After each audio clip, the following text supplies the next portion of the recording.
Bisa didengar suara dan tayangan PowerPoint saya? Bisa, Mbak. Sudah ya? Ya, maaf tadi, hang. Oke, jadi itu sampai pada faktor tadi yang mempengaruhi pemulihan stroke dan tidak ada pasien stroke yang sama satu sama lain ya, termasuk juga, prognosis pemulihannya. Nah, bagi pasien itu tidak peduli apapun yang diberikan, bagi pasien itu adalah pokoknya saya membaik, ya, pokoknya saya bisa pulih, ya, pokoknya saya bisa berjalan kembali dan beraktivitas kembali, semaksimal mungkin, ya. Jadi pemilihan intervensi itu adalah, keputusan dari fisioterapis, ya. Jadi kita harus memilih yang terbaik. Nah, mana yang paling baik, ya, di antara berbagai metode pendekatan untuk pasien stroke ini? Maka literatur mengatakan tidak ada yang terbaik, ya, tidak ada yang terbaik. Yang terbaik adalah yang cocok untuk pasien, yang sesuai dengan pasien. Jadi mungkin satu pasien dengan pasien yang lain itu akan, berbeda-beda yang terbaik yang dibutuhkan, ya. Jadi itu harus kita pahami, ya. Tapi seringkali kemudian kita terjebak, karena yang terbaik itu adalah sesuai dengan kondisi pasien dan pasien itu tidak tahu apa yang kita berikan, maka kemudian fisioterapi itu kemudian mengatakan kepada pasien, "Ini sudah terapi yang terbaik," ya. Dan karena pasien juga tidak tahu intervensi jenis mana saja, maka kemudian yang diberikan adalah sebisanya fisioterapis. Jadi dia mengatakan bahwa DIR, kemudian dimasaj, di movement, kemudian dilatih untuk aktivitas, itu sudah merupakan yang terbaik. Mungkin pasien akan percaya, ya. Dan fisioterapinya juga dengan percaya diri mengatakan, "Ini sudah yang terbaik," ya. Dan kemudian mengatakan, "Yang terbaik itu adalah yang cocok untuk pasien," ya. Jadi ini sudah saya pilihkan ini. Nah, kadang-kadang, seperti itu, ya, seperti itu yang dilakukan oleh fisioterapis. Padahal apa yang dilakukan itu adalah, apa ya, yang diketahui saja, ya, yang kemudian mudah diterapkan, yang kemudian, apa ya, efektif, efisien. Efektif, efisien di sini adalah saya berikan seminimal mungkin, ya, harapannya itu hasilnya semaksimal mungkin, terutama bayarannya itu semaksimal mungkin. Nah, tentunya itu, eee, kurang tepat ya. Jadi literatur mengatakan begitu ya, tidak ada yang paling baik, ya. Yang terbaik adalah yang sesuai kondisi pasien. Pak itu ada penelitian atau evidence base bahwa metode A itu bisa, meningkatkan kemampuan fungsional pasien stroke, metode B bisa meningkatkan, eee, kekuatan pada pasien stroke, metode C bisa meningkatkan, eee, apa, mobilitas, kemampuan berjalan pada pasien stroke, metode D bisa meningkatkan dan seterusnya, ya. Itu yang tadi saya katakan, semuanya baik, ya, semuanya bisa baik, semuanya memberikan manfaat, ya. Yang terbaik tidak ada, yang terbaik adalah yang sesuai kondisi pasien. Ya, kalau Anda cermati tadi ya hasil-hasil penelitian, maka kemudian Anda akan sampai di kriteria inklusi dari subjek penelitian. Oh, ternyata metode A itu untuk kondisi stroke yang sudah stadiumnya subakut, kemudian, impairment-nya itu adalah, sedang, ya, kognitifnya baik, ya. Oh, berarti metode A ini cocoknya adalah untuk pasien-pasien yang kondisinya seperti ini. Metode B, kriteria inklusinya mungkin sudah sedikit berbeda, ya. Metode C, kriteria inklusinya mungkin sudah sedikit berbeda, ya. Jadi Anda jangan kemudian terjebak, oh metode A, metode B, metode C, metode D, itu sama-sama baiknya, berarti boleh kita, eee, asal ambil aja, ya, nggak pernah membaca kriteria inklusinya, ya, kriteria inklusi dan eksklusinya. Padahal ini cocoknya untuk kondisi ini cocoknya untuk kondisi ini. Ya mestinya, seperti itu. Analogi sederhananya ya, ke dalam kita memilih metode pendekatan itu adalah seperti, tentara yang sedang berperang, ya. Dia membawa pistol, dia membawa senapan, dia membawa granat, dia membawa bom mungkin, ya. Mana senjata yang terbaik?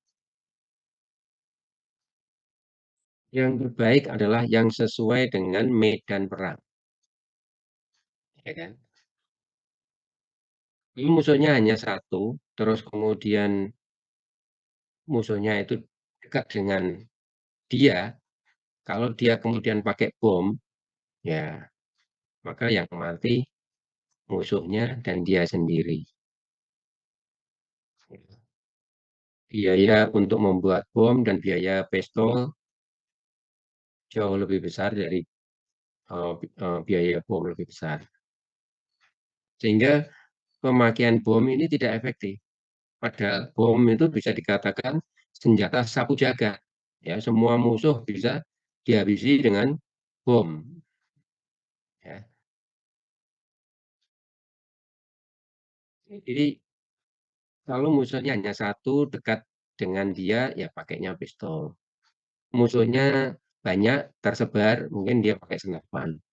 Musuhnya banyak dari satu tempat, ya pakai bom, kan seperti itu. Jadi kita memilih senjata sesuai yang dihadapi.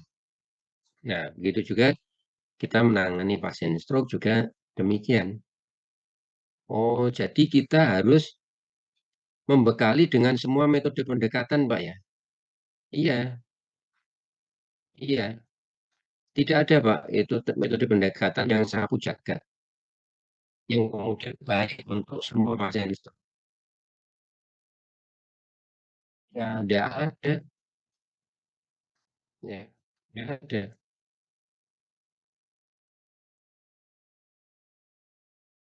Walaupun itu metode Bobat, walaupun itu metode yang lainnya gitu ya, itu sekarang ini, itu tidak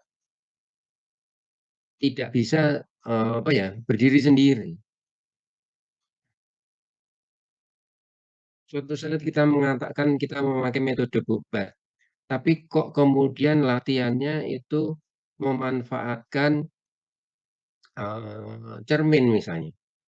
Cermin itu kan pakai mirror exercise, Pak, ya.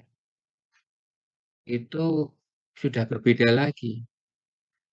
Kok pakai metode Bobat, tapi memberikan motivasinya itu luar biasa. Itu Accelerated Skill Acquisition Program, ya. Jadi sudah terintegrasi seperti itu. Jadi, eee, sehingga yang paling baik adalah kita membekali dengan semua senjata, ya. Tapi boleh Pak kemudian Karena kalau saya belajar semua metode pendekatan itu mungkin sulit, ya. Tidak ada waktu. Toh akhirnya yang diberikan kepada pasien itu adalah suatu atau satu bentuk latihan, bukan semuanya. Boleh, misalnya saya kemudian memilih untuk menjadi bobat terapis. Saya hanya belajar bobat saja. Boleh, boleh saya untuk menjadi seorang, eee, apa, fisioterapi PNF misalnya. Boleh, ya. Tapi, ya kita jangan pernah mengatakan kalau yang kita ketahui itu hanya bobat, kemudian kita mengatakan bobat yang terbaik, ya. Begitu ditanya, "Kenapa kamu mengatakan bobat yang terbaik?" Ya karena yang saya praktekkan itu, dan pasiennya juga baik, hasilnya baik. Anda pernah tahu tentang metode PNF? Tahu, bisa, nggak perlu. Saya hanya memakai metode bobat saja. Ya, kalau kamu PNF itu nggak tahu, nggak pernah mempraktekkan, kok kemudian mengatakan bobat yang terbaik, ya itu ya istilahnya terlalu prematur, terlalu apa ya, licik ya untuk mengambil kesimpulan. Kalau kita tahu banyak, kemudian kita mengatakan ini yang terbaik, nah itu mungkin boleh. Tapi kalau yang kita ketahui itu hanya bobat, kemudian kita mengatakan bobat yang terbaik, ya kemudian ketemu PNF terapis yang juga mengatakan PNF yang terbaik, dua-duanya mengatakan ini paling baik karena yang diketahui masing-masing hanya itu, ya itu nanti akan terjadi hanya, debat kusir, ya tidak tidak memecahkan masalah. Oke, jadi seperti itu yang harus kita pahami, bahwa banyak metode pendekatan, yang terbaik adalah yang sesuai dengan kondisi pasien, ya. Kalau ada sapu jagat atau yang terbaik untuk semua pasien stroke, itu tentunya, eee, evidence base-nya ya hanya ke situ saja. Ternyata evidence base itu kan dia berbagai metode pendekatan itu, ya. Dan kemudian, seperti di Amerika atau Inggris itu ada protokol tentang rehabilitasi stroke, ya. Itu juga nggak pernah di dalam protokol itu kemudian dikatakan, yang terbaik adalah obat, yang terbaik adalah PNF, yang terbaik enggak, ya. Kalau mau diberikan obat itu kemudian terapinya begini, syarat pasiennya begini. Kalau mau diberikan PNF, ya seperti itu dan seterusnya, ya. Ada itu kalau Anda cari protokol penanganan stroke, ya yang diterbitkan oleh ya, American Heart Association, itu, seperti itu. Oke, jadi kita akan bahas satu persatu, kita awali dengan metode konvensional atau metode tradisional. Metode konvensional atau tradisional ini menurut saya metode yang paling mudah ya, mudah mudah untuk fisioterapis, mudah dilakukan oleh, pasien dan keluarga untuk home program di rumah ya. Kemudian juga penjelasannya itu mudah juga dipahami untuk pasien dan keluarganya ya. Jadi prinsipnya itu kalau ada kelemahan, maka kemudian dilatih otot-ototnya untuk menjadi lebih kuat. Kemudian mudah dipahami oleh, pasien dan keluarganya dan, nyatanya juga realnya begitu ya. Ya gejalanya itu atau manifestasi dari stroke yang kemudian dikeluhkan itu adalah kelemahan atau kelumpuhan ya kan. Sehingga kemudian, eee, ya saya katakan itu mudah. Kalau kemudian ada kekakuan atau keterbatasan ROM, ya kemudian dilatih untuk menambah ROM-nya, ya. Kalau kemudian terjadi gangguan keseimbangan, ya berdirinya belum seimbang, kemudian dilatih keseimbangannya, ya misalnya seperti itu. Kalau berjalan mengalami kesulitan, kemudian dikasih alat bantu berjalan. Ya masih dikasih alat bantu berjalan, masih mengalami kesulitan, mungkin dipakaikan, splin, ya, atau ortosis gitu. Jadi ini mudah dan sederhana, di mana terapinya mirip dengan terapi pada kasus muskuloskeletal ya, muskuloskeletal. Fisioterapi itu awalnya pada profesi fisioterapi itu kan memang untuk menangani kasus muskuloskeletal ya. Jadi setelah Perang Dunia Pertama itu banyak korban perang ya, kecacatan, disabilitas akibat perang, kemudian disabilitas akibat penyakit polio ya, ya gangguan saraf perifer ya polio itu ya. Ya itu kemudian diperlukan seorang fisioterapis. Sehingga latihannya ya pendekatannya ke muskuloskeletal seperti tadi yang saya katakan ya, dikuatkan, dikasih alat bantu dan seterusnya, seperti itu. Nah, kemudian ada juga kelumpuhan akibat stroke. Nah, itu diperlakukan sama seperti, kelemahan atau kelumpuhan akibat gangguan muskuloskeletal ataupun saraf tepi, ya, dan dianggap itu benar, dianggap itu ya memang harus seperti itu, ya.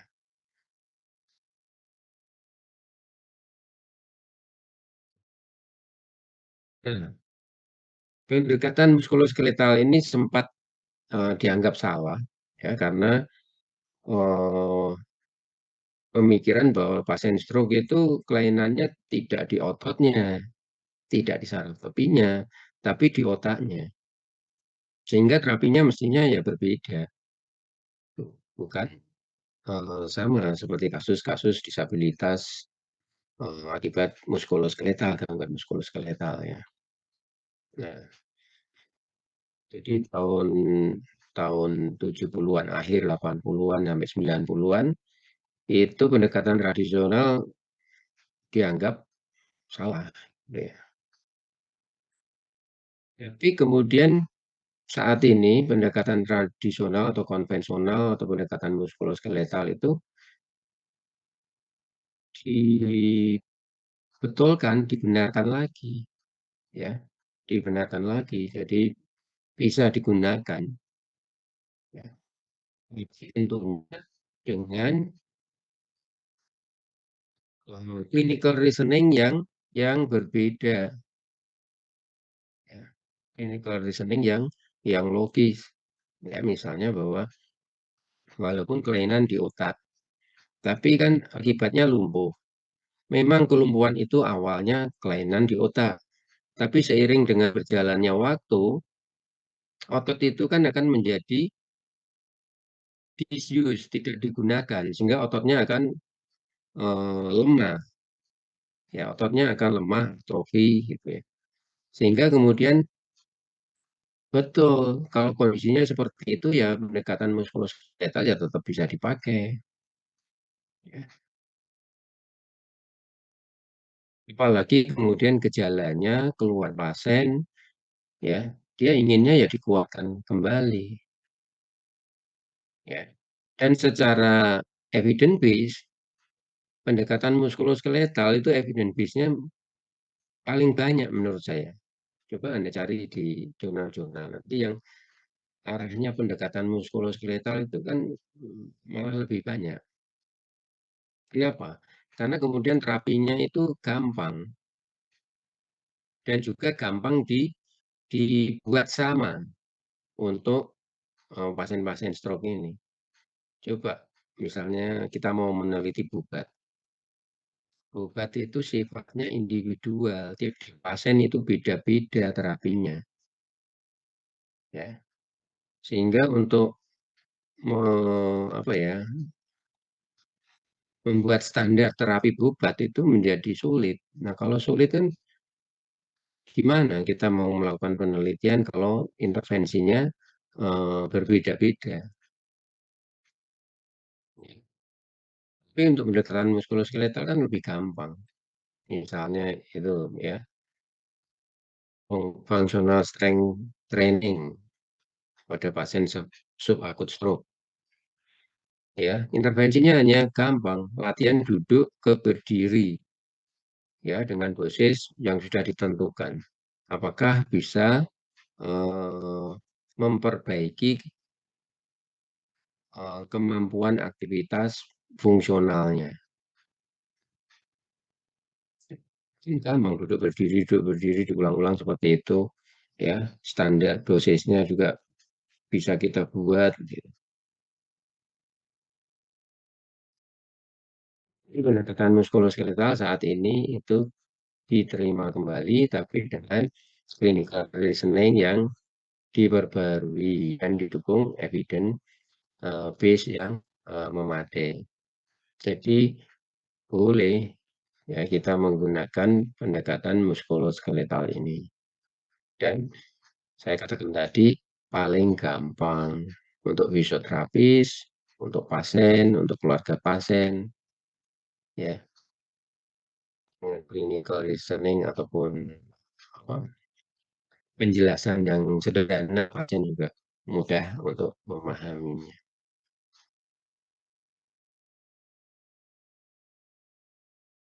Lagi, kemarin itu saya baru dapat artikel, ternyata latihan strength training pada pasien stroke itu,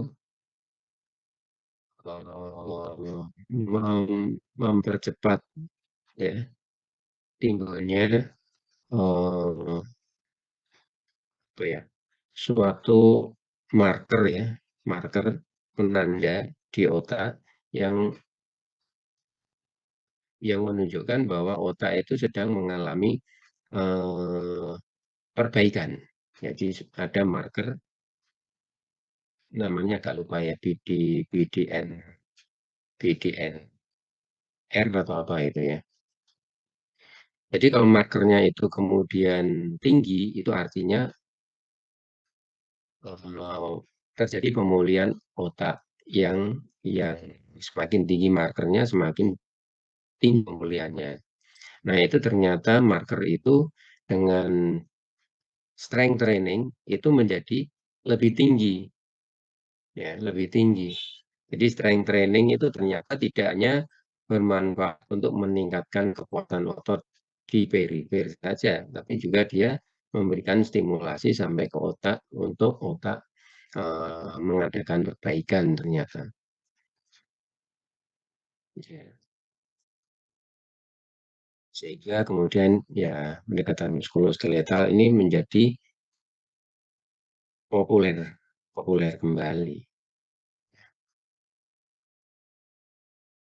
Ya mungkin, selama ini, strength training itu tidak bagus untuk pasien stroke, karena strength training itu bisa meningkatkan spastisitas.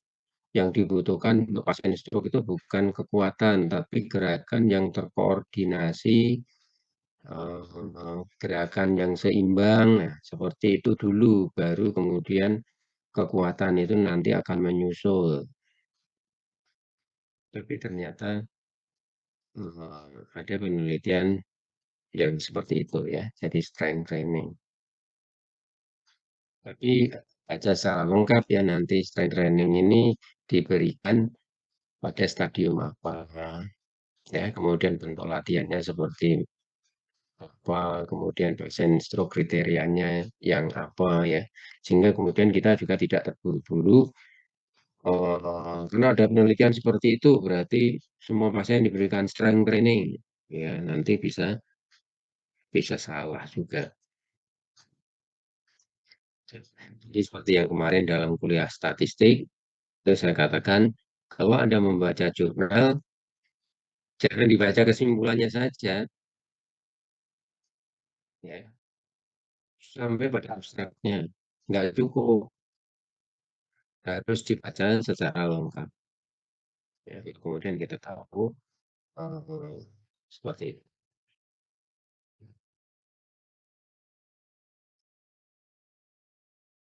Nah, yang kedua, indikator neurofisiologis. Jadi di sini saya hanya berbicara tentang prinsip-prinsip saja ya, tidak berbicara tentang detail, apalagi sampai kemudian apa ya, cara melakukan atau tekniknya gitu. Kalau sampai pada tekniknya ya kita perlu praktek. Dan kalau kita mau semuanya kemudian tekniknya kita dapat, ya seperti yang dulu pernah saya katakan bahwa bahkan kuliah 1 semester pun nggak cukup, nggak cukup.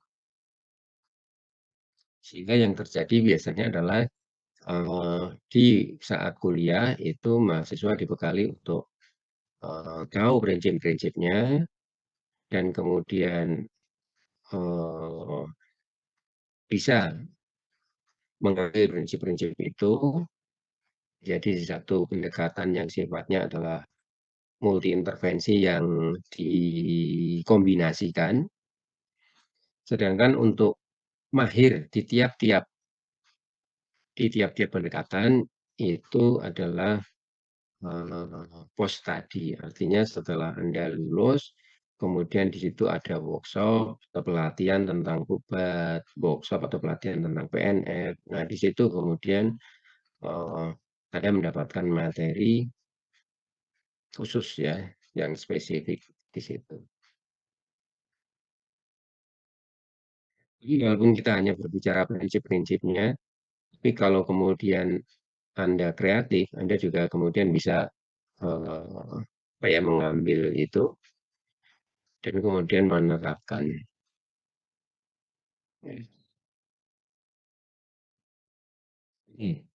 Yang kedua itu adalah pendekatan neurofisiologi atau neurodevelopmental. Jadi pendekatan ini populer tahun 80-an, 90-an, ya, atau mungkin akhir 70-an ya, sampai 90-an, di mana prinsipnya adalah orang stroke itu pelayanannya di saraf pusat, sehingga terapinya ya harus sampai ke saraf pusatnya, ya, tidak terapinya itu di perifer, sehingga pada waktu itu eh, menjadi booming ya tahun 70-an akhir sampai 90-an. Pendekatan muskuloskeletal itu yang awalnya banyak dipakai kemudian dianggap salah, ditinggalkan ya. Dan kemudian oh, terutama metode Bobat ya tahun 70-an, 80-an, 90-an itu eh, seperti apa ya? Booming ya. Metode Bobat terutama yang paling booming dianggap yang paling baik untuk stroke. Tapi setelah kekinian banyak metode pendekatan dan kemudian didasarkan pada evidence base ya, maka kemudian eh, standarisasi ataupun protokol untuk rehabilitasi stroke itu kemudian banyak alternatifnya. Tidak hanya metode obat atau metode neurofisiologi. Jadi si penanganannya itu didasarkan pada prinsip-prinsip neurodevelopmental yang pertama ya. Jadi perkembangan fungsi motor pada manusia ya. Jadi gerakan pada manusia pada awal kehidupan yaitu pada saat bayi itu gerakan dimulai dari gerakan-gerakan refleks primitif yang kemudian eh, menjadi hilang atau tertutupi oleh fungsi-fungsi yang lebih tinggi atau fungsi-fungsi luhur yang dikontrol dan disadari sepenuhnya. Sehingga kemudian tidak salah kalau pasien stroke yang mengalami kesulitan bergerak atau ketidakmampuan bergerak, itu dianggap seperti bayi yang baru belajar bergerak. Sehingga dibangkitkan dulu refleks-refleks primitifnya, kemudian setelah refleks primitifnya muncul, kemudian dikontrol, dikendalikan dengan gerakan-gerakan yang terkontrol atau terkoordinasi yang disadari. Ya, seperti prinsip metode Brainstorm ya, yang mungkin paling jelas di situ, di mana metode Brainstorm itu mengemukakan 7 tahapan pemulihan pasien stroke. Ya, dimulai dari saat lumpuh, nomor 1 ya, saat lumpuh tidak ada gerakan, tonusnya flasid ya. Maka kemudian yang kedua adalah tonusnya harus dinaikkan. Ya. Kemudian tonus itu bahkan sampai timbul spastisitas. Ya. Sampai spastisitasnya kemudian meninggi. Setelah itu spastisitas diturunkan, gerakan-gerakan yang terkoordinir atau terkoordinasi, disadari itu mulai muncul, dan kemudian dilatih gerakan-gerakan tersebut untuk aktivitas fungsional. Ya. Gejala spastik itu kan ditandai dengan gerakan-gerakan yang polanya massal, gerakan-gerakan flag, seperti itu. Tapi terus kemudian refleksnya akan ditekan, kemudian dikembangkan gerakan-gerakan yang kontrol. Kemudian juga prinsip neurodevelopmental bahwa tahapan tumbuh kembang anak itu dimulai dari kemampuan bergerak di tempat tidur. Terus kemudian miring kanan, miring kiri, tengkurap, merayap, merangkak, terus kemudian kneeling atau berdiri dengan lutut, terus kemudian duduk, terus kemudian duduk ke berdiri, berdiri, berjalan, berlari, melompat. Tahapannya seperti itu. Sehingga kalau orang stroke yang mau belajar aktivitas atau mau belajar gerak, ya tahapannya seperti itu. Sehingga pasien stroke dilatih untuk head mobility, dilatih untuk miring kanan, miring kiri, tengkurap, merayap, merangkak, kneeling, sitting, duduk berdiri, berdiri, berjalan, dan seterusnya. Kemudian juga menggunakan prinsip-prinsip neurofisiologis, bahwa gerakan itu dimulai dari input sensorik, kemudian diolah, dan kemudian muncul respon motorik. Sehingga kemudian input sensorik itu kemudian diberikan. Ya, kemudian kita mengenal juga integrasi sensomotorik. Misalnya Bobat, nah itu kemudian menggunakan key point of control, memberikan fasilitasi, stimulasi, inhibisi, ya, yang dirangsang perifernya untuk kemudian menghasilkan stimulus yang cukup sampai ke otak untuk diolah, untuk direspon motoriknya. Kemudian prinsip-prinsip gerakan neurofisiologis bahwa gerakan dimulai dari sepalo menuju kaudal, gerakan dimulai dari proksimal menuju ke distal, gerakan dimulai dari sentral ke perifer. Nah, itu banyak diadop di PNF, ya, PNF. Nah, PNF itu seperti itu. Ya, kalau sentral ke perifer itu juga diadop oleh Bobat ya, bahwa kontrol terang itu menjadi penting untuk sebelum terjadi gerakan di ekstremitas. Karena itu prinsip dari sentral ke perifer. Ya. ada masa keemasannya, maka kemudian prinsip neurofisiologis ini dianggap yang paling benar, ya.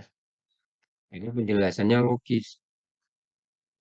Bagaimana neurofisiologis gerak itu terjadi, neurodevelopmental gerak itu terjadi. Nah, pasien stroke ya mengikuti itu karena dianggap pasien stroke itu eh, belajar kembali ya, ya. Jadi kemampuannya itu hilang dan sekarang mau belajar kembali. Maka tahapannya ya seperti itu, ya, neurodevelopmental dan neurofisiologis.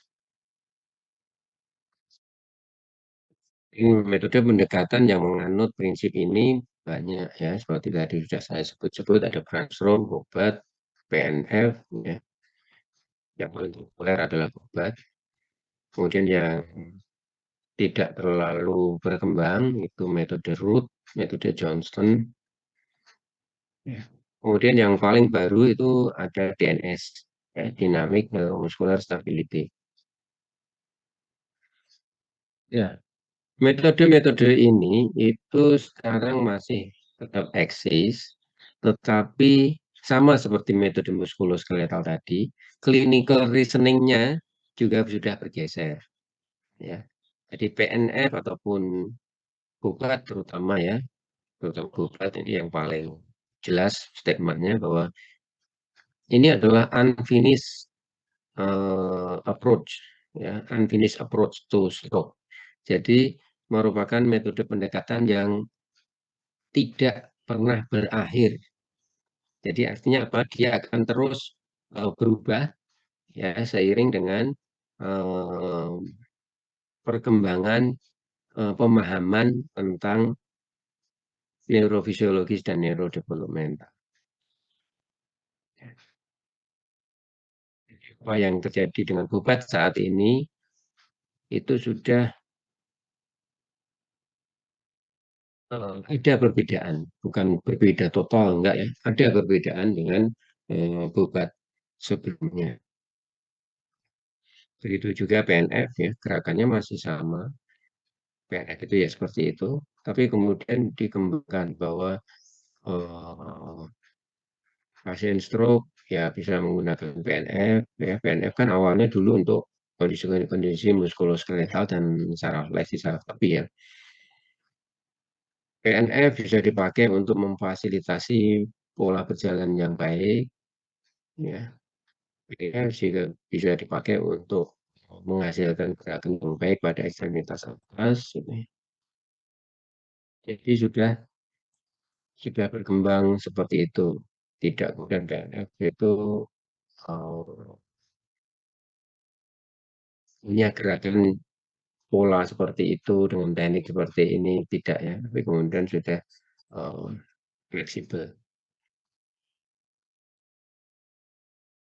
Bukan sekarang itu diadop untuk kasus-kasus muskuloskeletal. Ya. Misalnya ada cedera pada ankle, bahkan lutut ya, itu kemudian menggunakan mungkin ya mereka menyebutnya adalah proprioceptive exercise atau eh, apa ya stabilisasi exercise ya. Nah, itu kan di dalam bubat juga ada ya seperti itu. Ya, ada yang menyebutnya latihan keseimbangan, latihan eh, apa, koordinasi ya. Tapi bentuk-bentuk latihannya hampir sama. Ya. Jadi kemudian ya dipakai untuk cedera lutut, cedera ankle seperti itu.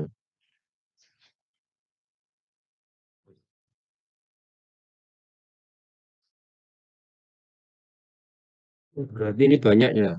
Kalau kemudian pelajari satu persatu menjadi mahir satu persatu itu ya lama ya. Kemarin kita mempraktekkan PNF itu aja lama dan itu juga eh, belum mahir semuanya ya. Masih apa ya belum amat gitu ya. Kalau Anda tidak melatih berulang-ulang ya akan lupa. Apalagi kalau kemudian dia mau menggunakan secara spesifik untuk tujuan tertentu, dia juga masih mungkin belum belum bisa. Ya.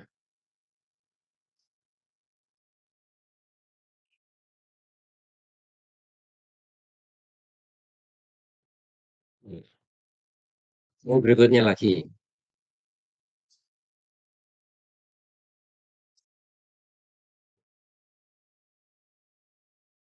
functional electrical stimulasi atau FES, atau mungkin ada yang menyebut NMES ya, neuromuscular electrical stimulation, NMES. Ya, mungkin yang seperti ini sudah familiar ya kita. Ya. Jadi kalau ada pasien stroke dengan ketidakmampuan untuk mengekstensikan pergelangan tangan dan membuka jari-jari tangannya karena dia spastik dalam posisi seperti ini, maka kemudian kita berikan electrical stimulasi untuk seperti ini sehingga dipas di grup ekstensor wrist dan jari-jari di sini ya. Bahkan alat ini pun sudah dijual umum ya, yang bentuknya mini portable seperti ini bisa dibawa kemana-mana dan kemudian juga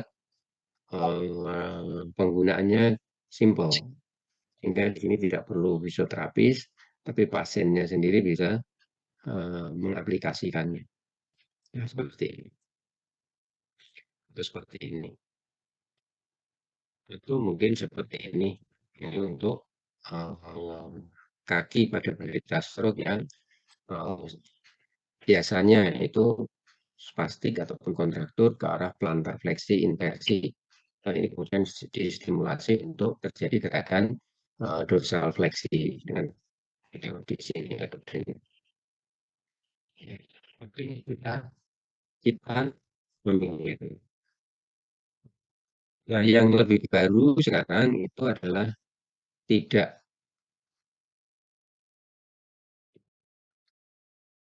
tidak single seperti ini ya, tapi kemudian ini menjadi multiple stimulasinya dan kemudian stimulasi ini didesain dengan alat seperti ini yang bisa diaplikasikan sendiri di rumah dan kemudian membantu untuk pasien bisa melakukan aktivitas fungsional. Ini disebut functional stimulasi. Jadi pada waktu menggenggam, kalau dia tidak bisa menggenggam, maka kemudian yang diaktifkan adalah elektrode yang ditaruh di flexornya, yang bawah mungkin ya. Kemudian kalau dia tidak bisa melepaskan genggaman, maka kemudian yang diaktifkan adalah ini extensor. Ya, seperti ini. Sehingga kemudian jari-jarinya membuka dan pergelangan tangannya sedikit ekstensi sehingga dia bisa melepaskan. Nah, sehingga electrical stimulasi di sini itu fungsional gitu ya.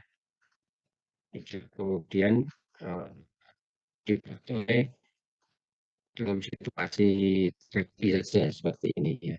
Tapi dalam situasi fungsional. Begitu juga gambar yang ini di mana pasien berjalan dengan elektrostimulasi dipasang di ini bawah lututnya ini. Kemudian elektrode yang lain ada yang ditaruh di kakinya.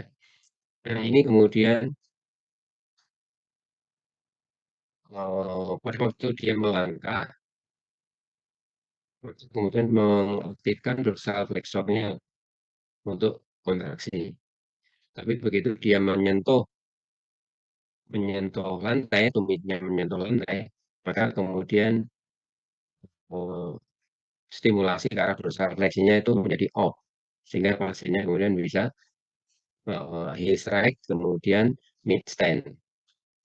Tapi begitu kemudian sudah two off, maka kemudian ya stimulasi listrik untuk dorsal flexornya aktif lagi, sehingga kemudian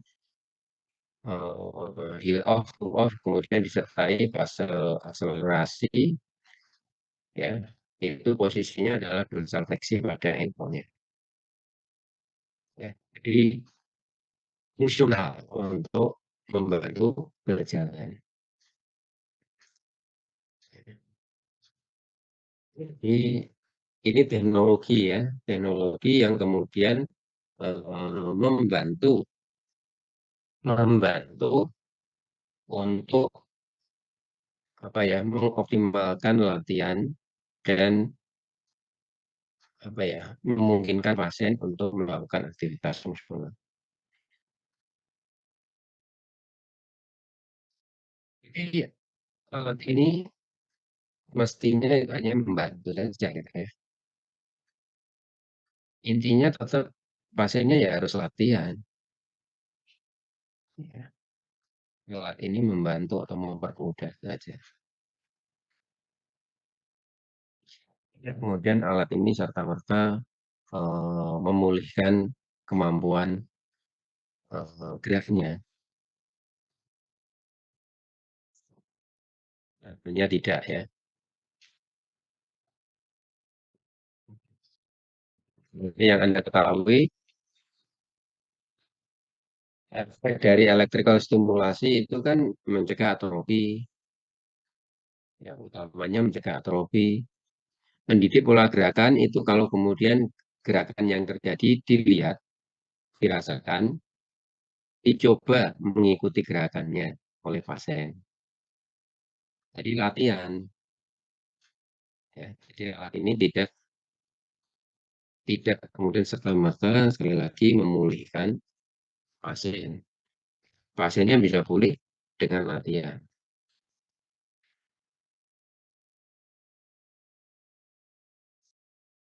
Itu berarti ada alat-alat ini kemudian fisioterapi nggak diperlukan lagi. Nggak benar. Ya, fisioterapi tetap diperlukan. Ya, nanti lagi ada alat-alat yang lebih canggih nanti di belakangnya ada virtual reality, robotik. Prinsipnya sama, itu alat hanya sebagai sarana untuk membantu, mempermudah latihan. Tapi untuk menjadi lebih baik harus latihan.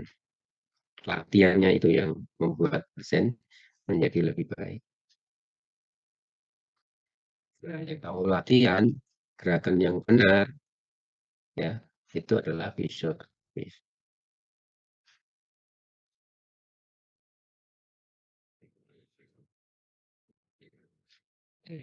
Jadi buat MS atau visualisasi. Kalau ada pertanyaan bisa itu kan atau ditulis di kolom chat ya.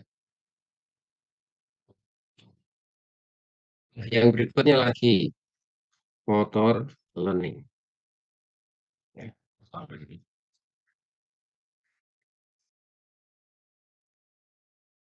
Semuanya itu kan motor learning, pembelajaran motorik semuanya itu.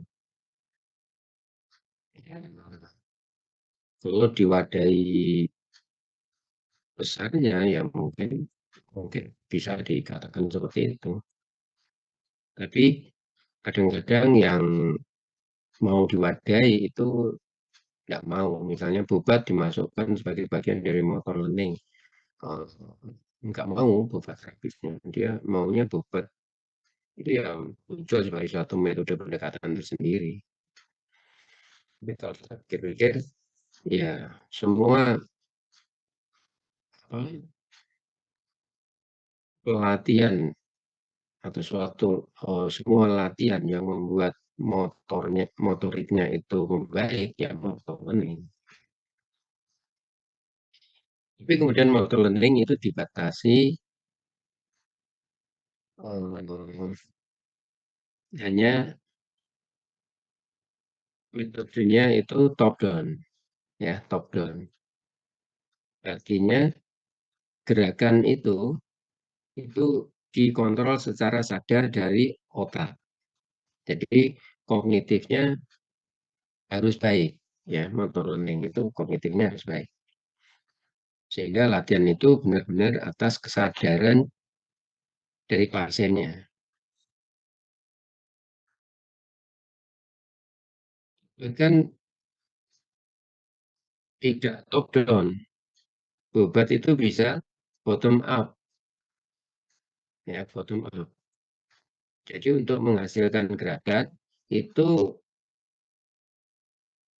bukan kemudian pasiennya berinisiatif untuk bergerak, untuk berlatih, tapi untuk bergerak itu bisa dimulai dari stimulasi sensoriknya, stimulasi di periferinya. Stimulasi ini untuk sampai ke diharapkan sampai ke otak, sehingga otak akan mengatur gerakan, ya. Sehingga yang metode seperti ini kita sebut metodenya dalam kategori bottom up, ya. Jadi ada input sensorik yang sampai ke otak. Tapi kalau ini melulu dimulai dari otak menuju ke otot, itu top down, ya. Walaupun kita juga tahu ya, nggak ada yang murni bottom up atau murni top down. Gerakan itu ya bottom up, kemudian top down, ya kan? Gerakan itu dimulai dari input sensorik, diolah di otak sampai muncul respon motorik. Ya. Tapi kemudian kita membedakannya seperti itu.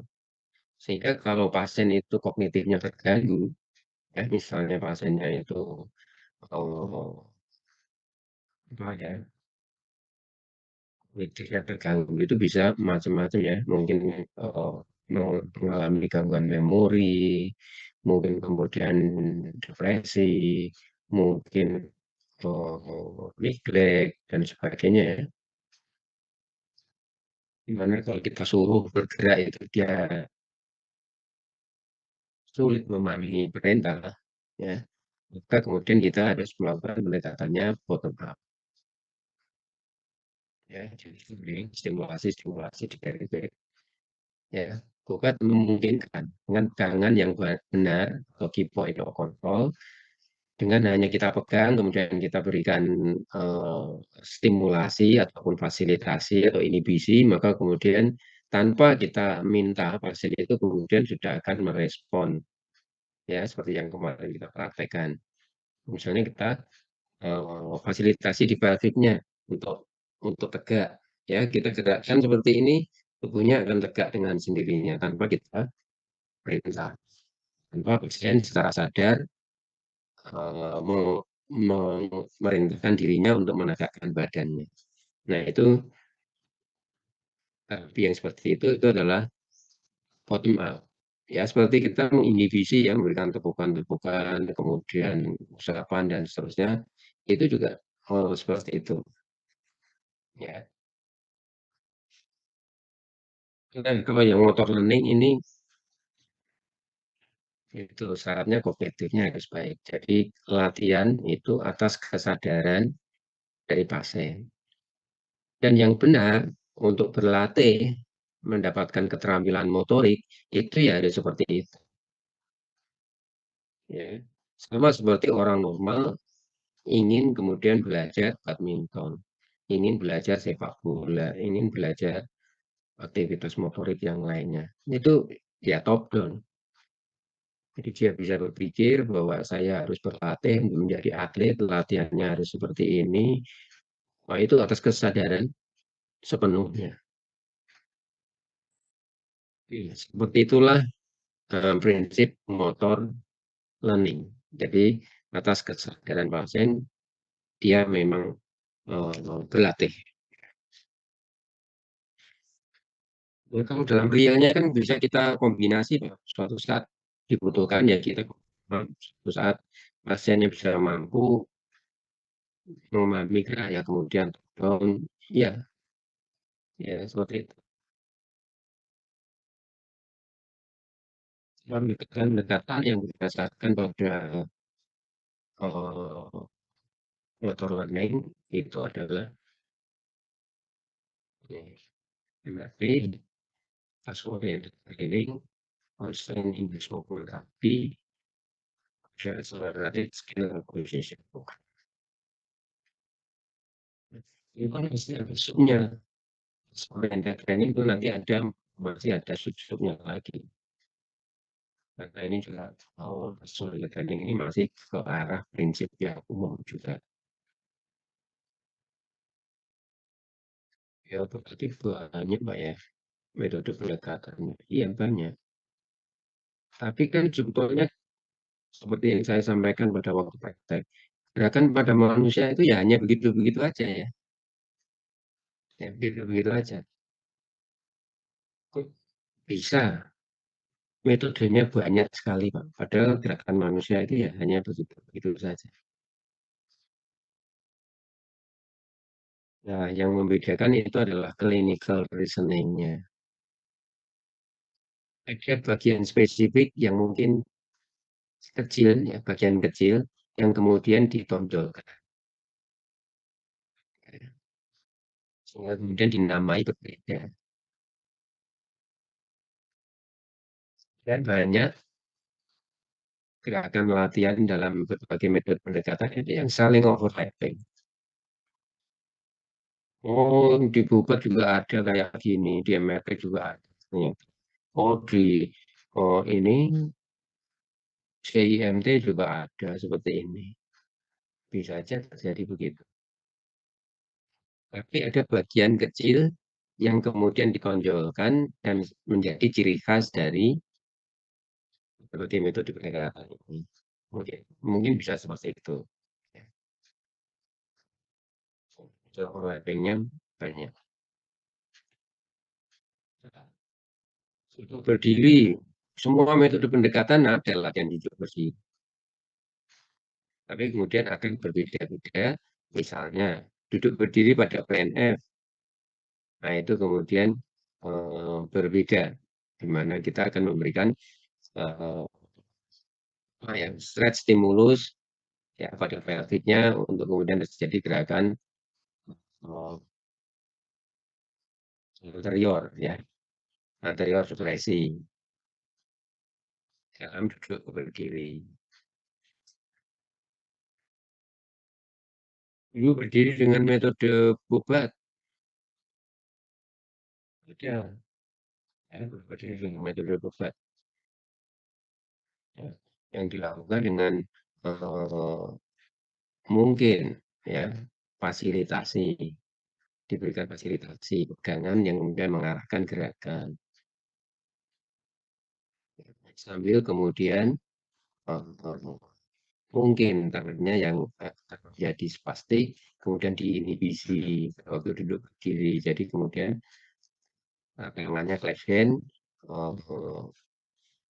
di depan tubuh, ya, meraih di depan tubuh atau mendorong di depan tubuh.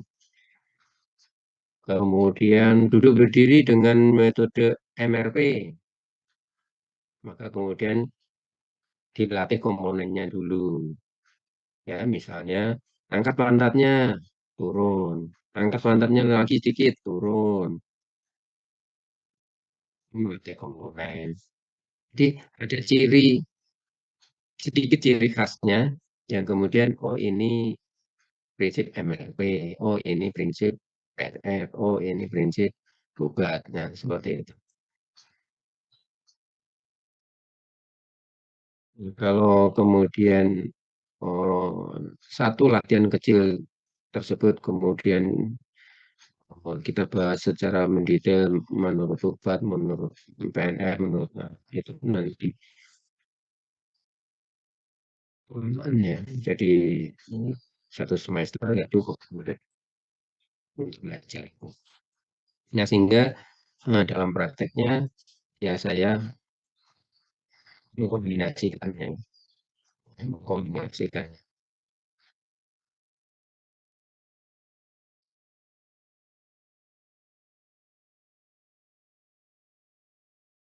Kita bahas satu persatu. Yang pertama MRP, kemudian sudah kita bahas di praktek ya, pas praktekan. Alurnya seperti ini ya, mulai dari analisis, yaitu bagaimana orang normal melakukan, bagaimana pasien stroke melakukan aktivitas tersebut, dan apa perbedaan atau kesenjangannya. Nah, kesenjangan ini yang akan kita perbaiki. Memperbaikinya seperti apa? Langkah yang kedua, kita perbaiki komponen-komponen yang menyusun gerakan tersebut, ya, dan kita ulang-ulang. Tanpa menunggu latihan komponen-komponen tadi itu sempurna, kita masuk langkah ketiga, yaitu keseluruhan aktivitas. Ya. Keseluruhan aktivitas ini harus dilakukan dengan tahapan-tahapan komponen yang benar. Ya, sehingga latihan keseluruhan aktivitas ini juga melatih memperbaiki komponen. Ya, kemudian kita ulang-ulang latihan keseluruhan aktivitas tersebut. Nah, setelah kemudian aktivitas ini dilakukan tanpa menunggu aktivitas itu mahir, sudah masuk langkah keempat, yaitu ditransfer ke aktivitas yang nyata sesuai dengan konteks, sesuai dengan kebutuhan pasien. Dia misalnya berjalan ya, nah itu berjalannya kebutuhannya untuk apa? Apakah berjalan ke pasar, berjalan ke tempat kerja, atau berjalan olahraga, atau berjalan di dalam rumahnya, situasi rumahnya seperti apa. Nah, itu semua harus uh, dicoba dan dilatih. Nah, kita bisa menggunakan langkah-langkah MRP, tapi dalam melatih mengatasi kesenjangan ini, mungkin langkah 2 dan langkah 3, kita bisa menggunakan berbagai metode di sini. Mungkin metode muskuloskeletal bisa kita berikan di sini, strengthening, misalnya latihan stretching misalnya bisa. Kemudian pakai metode bubat di sini bisa. Tapi kalau berpikirnya kita kalau berpikirnya itu juga bisa. Nah, kalau MRP itu 4 tahapan tadi untuk memperbaiki 7 aktivitas. Ya, 7 aktivitas seperti ini yang biasa dilakukan oleh orang dewasa normal. Ya. Jadi dia tidak seperti bubat Pak, yang sudah merayap, merangkak. Enggak. Karena itu adalah bukan aktivitas yang biasa dilakukan oleh orang dewasa normal. Padahal kan merayap, merangkak itu akan memperbaiki kemampuan untuk menumpu, kemampuan untuk yang nanti dibutuhkan untuk berjalan, Pak. Iya, betul. Ya. Jadi boleh, Pak. Mungkin kita latih merayap, merangkak pada waktu kita butuhkan itu untuk misalnya memperbaiki kemampuan berjalannya. Boleh, ya, boleh.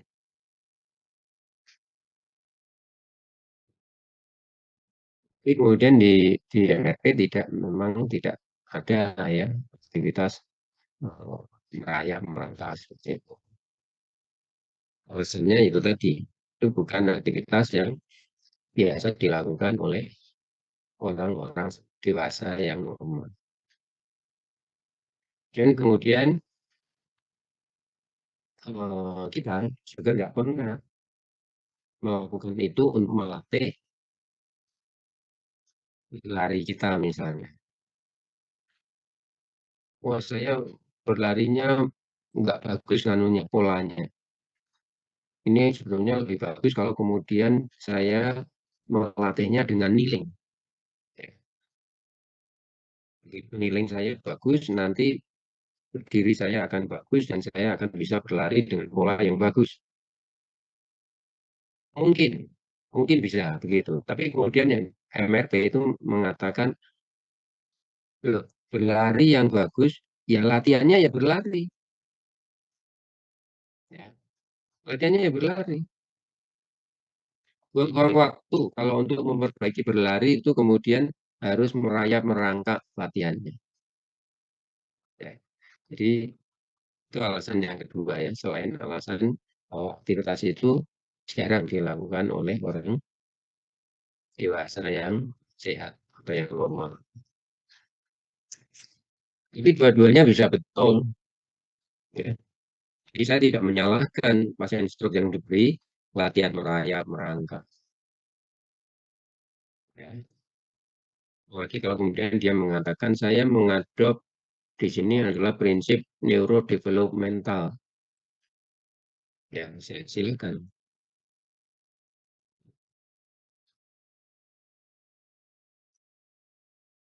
Kadang pasiennya yang nggak mau. "Oh, saya itu orang tua kok disuruh merayap, merangkak kayak gitu, nggak mau.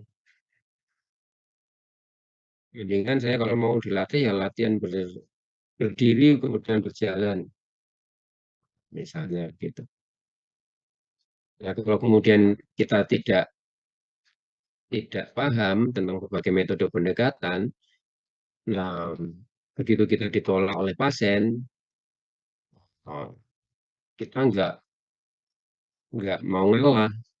"Bapak itu kan pasien, ya harus manut dengan terapisnya."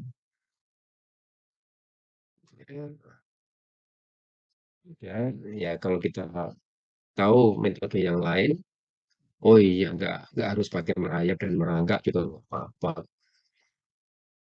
gitu.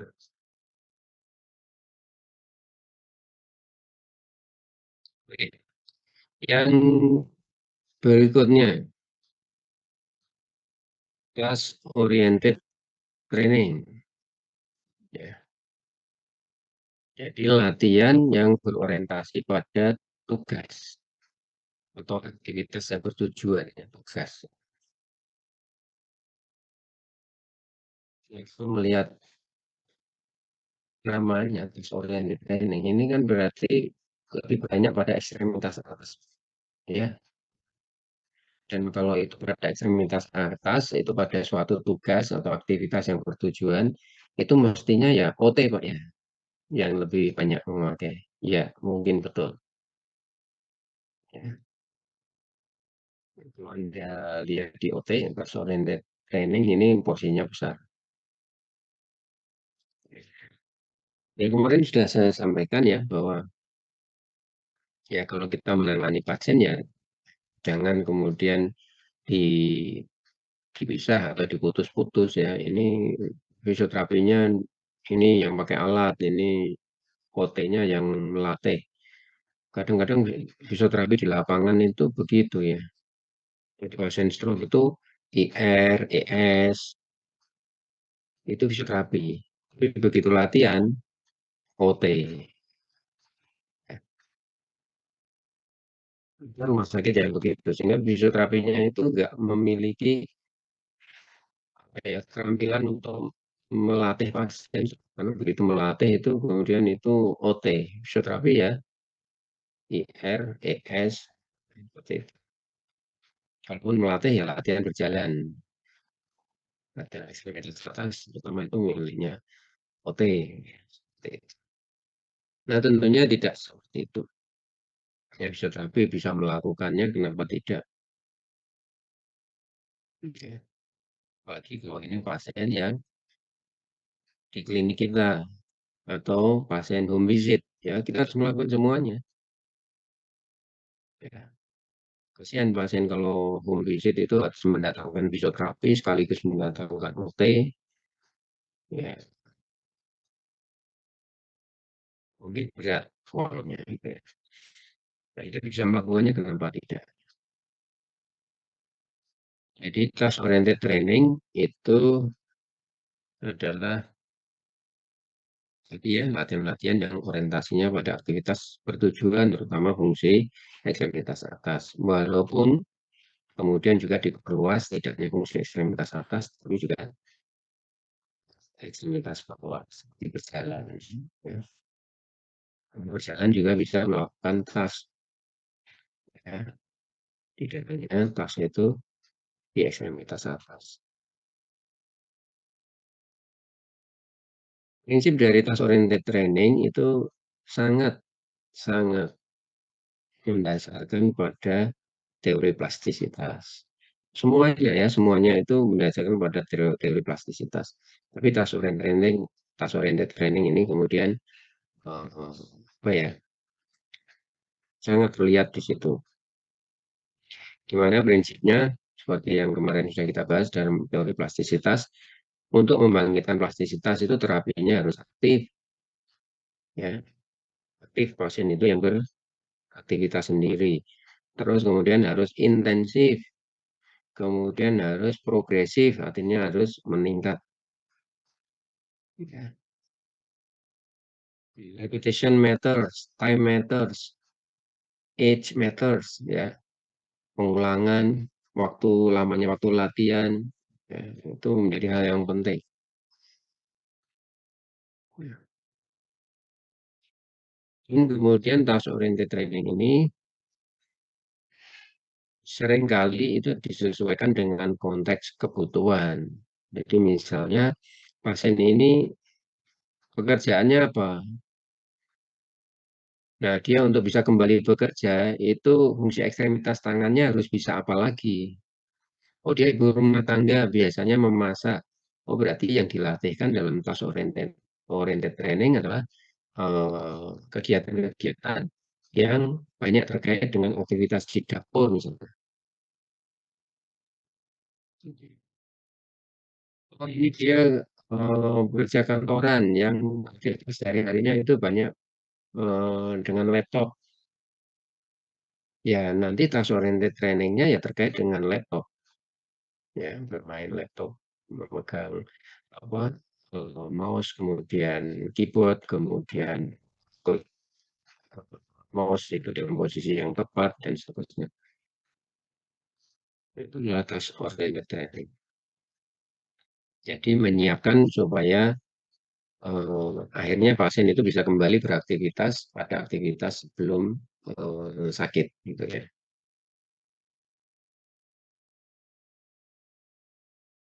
Selain aktivitas itu juga melatih komponen-komponennya ya, mungkin koordinasinya jadi meningkat, kekuatannya jadi meningkat, walaupun tidak signifikan ya kekuatannya meningkat kalau hanya dengan aktivitas kecil seperti itu. Tapi yang meningkat adalah koordinasinya, kemudian fine motornya, itu yang di sini disebut skill ya, skill. Ya, skill itu harus dilatih sampai ada konsistensi, fleksibilitas, dan efisiensi. Jadi artinya gerakannya itu konsisten, fleksibel, dan efisien. Atau mungkin kalau kita rangkum itu gerakannya itu efektif, efisien, dan luas ya, luas.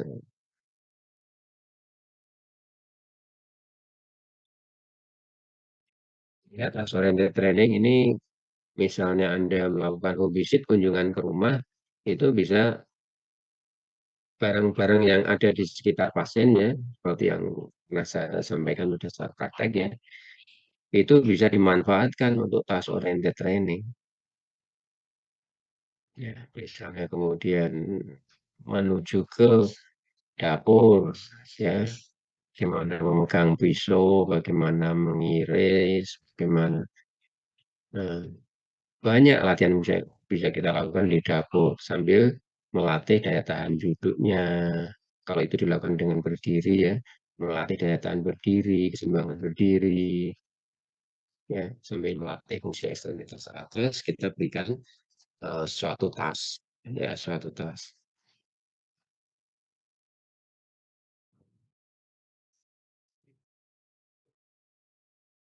Kan task oriented training ini bisa juga menggunakan peralatan teknologi yang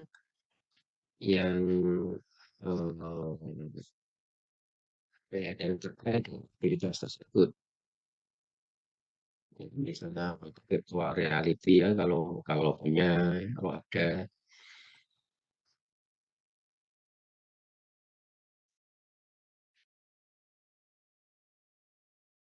Kalau pasiennya senang game online misalnya ya, mungkin kita latihannya itu fungsi ekstremitas atasnya itu dengan game online.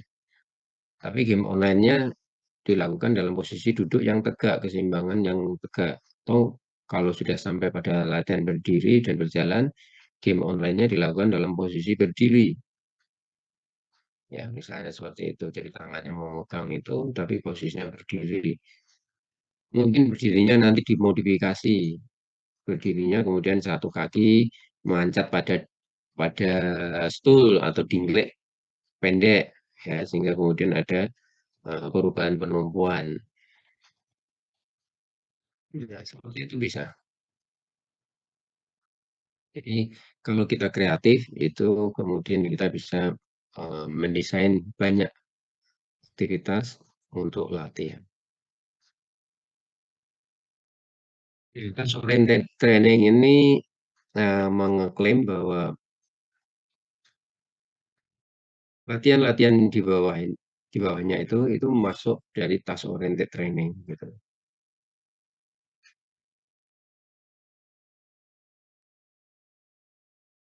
Pokoknya ini aktivitasnya bertujuan, ya, maka itu bisa dikategorikan task oriented training.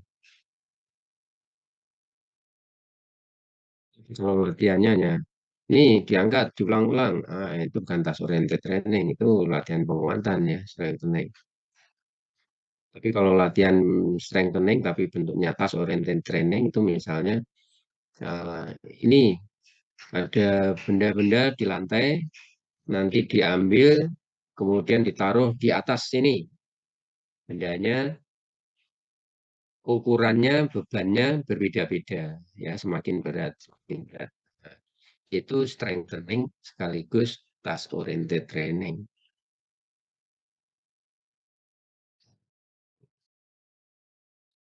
Nah, ini treadmill training masa masuk task oriented training, ya. Kalau dia latihan treadmill itu konsentrasi di treadmill, kemudian oh, apa ya, menambah latihannya untuk meningkatkan kecepatan atau mungkin endurance atau daya tahan. Nah, itu melulu treadmill training. Tapi kalau treadmill trainingnya itu kemudian kita modifikasi misalnya. Nah, ini untuk mencapai tempat kerja itu jalannya adalah eh, misalnya 1 kilo, jadi kita latihan treadmill itu menempuh jarak 1 kilo supaya nanti bisa berjalan sampai ke tempat kerja misalnya. Nah, itu sudah ada task oriented.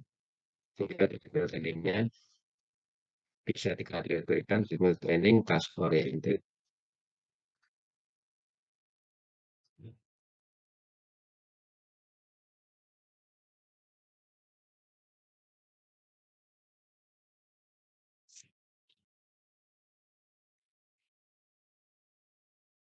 Jadi CMT itu masuk ke task oriented. Jadi ada yang mempraktekkan CIMT itu kemudian mengatakan ini ya CIMT, bukan bagian dari task oriented training. Ya, apa yang disebut dengan CIMT?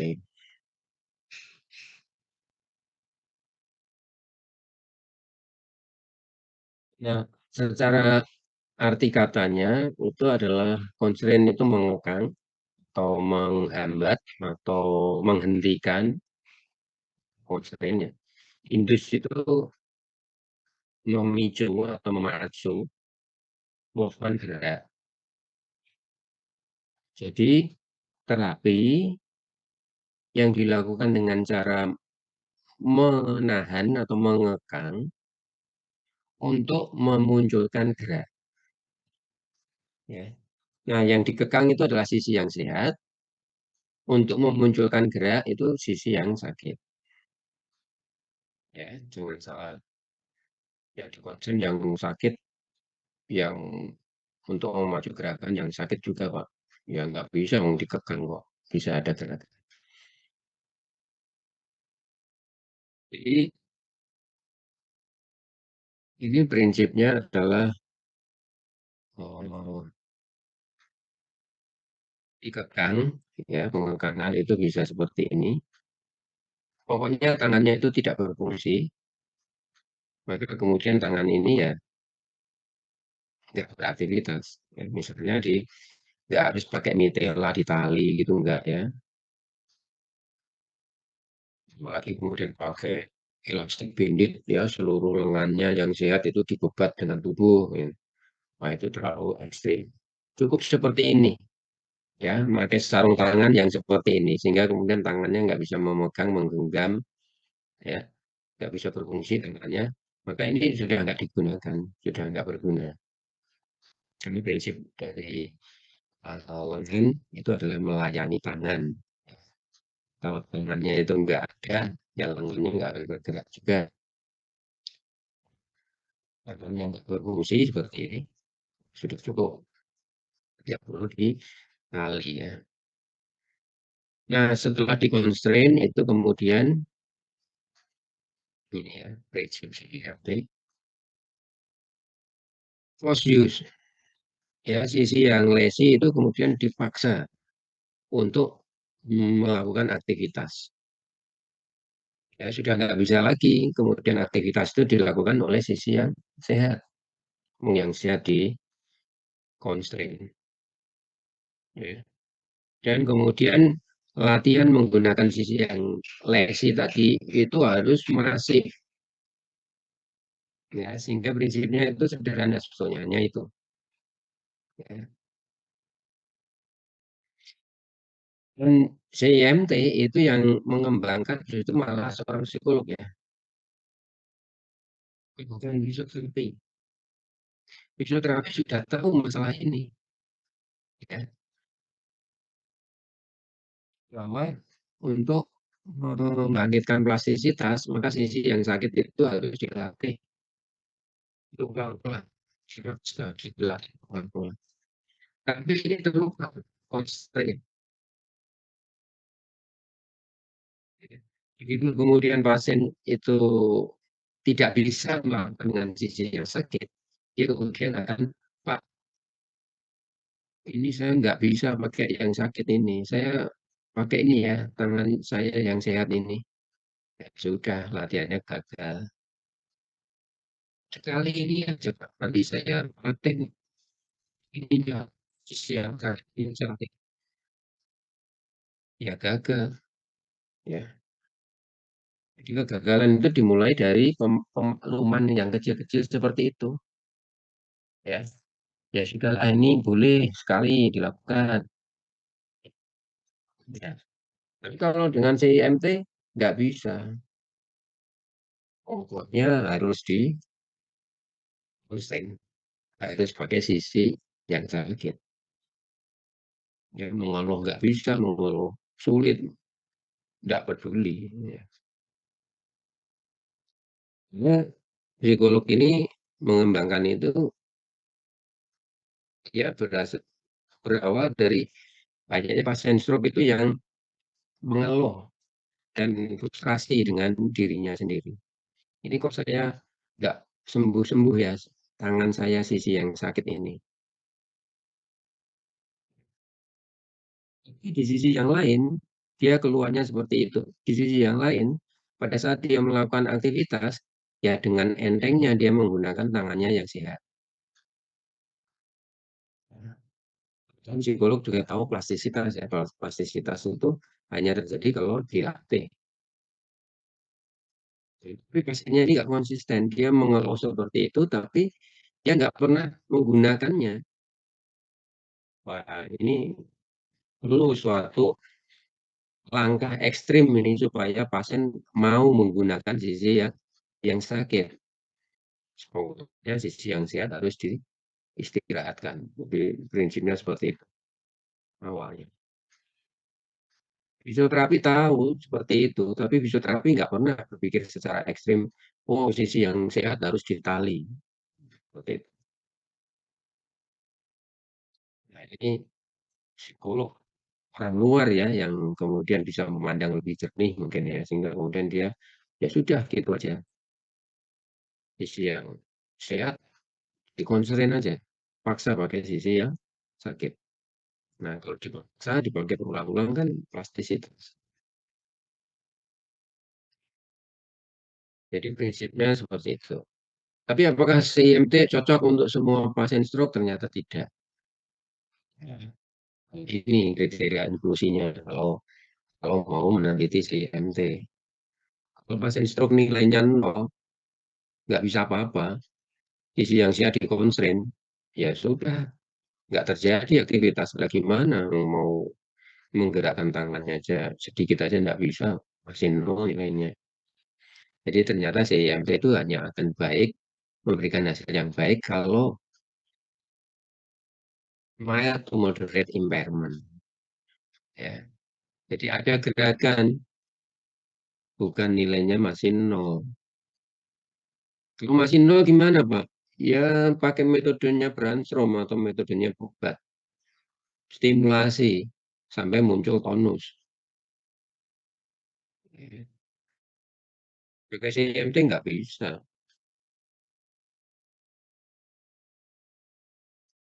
Pakai motor learning nggak bisa juga.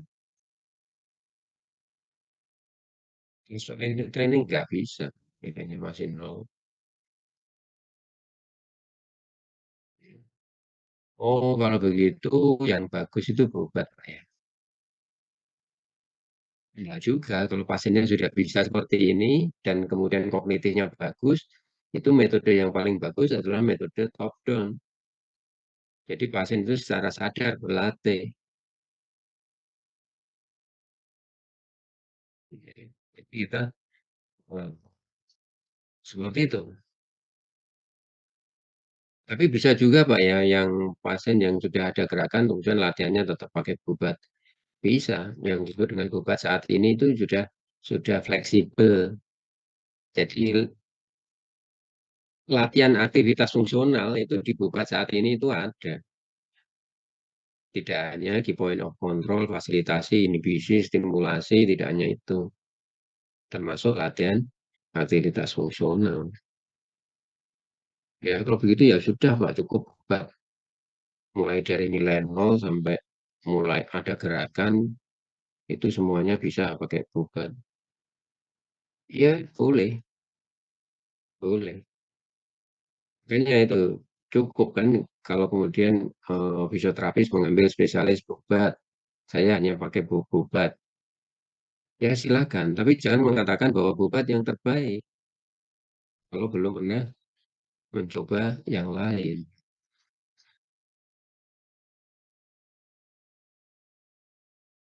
Saya anu Pak, ambil spesialis CIMT aja, boleh. Tapi yang masuk ke klinik saya itu akan saya seleksi dulu. Nah ini dia harus memiliki kemampuan ini. Nah baru boleh masuk klinik saya. Latihannya CIMT. Yang tidak bisa masuk klinik ini, ya silakan pakai metode pendekatan yang lain, tidak dengan saya. Boleh seperti itu Pak, boleh juga silakan.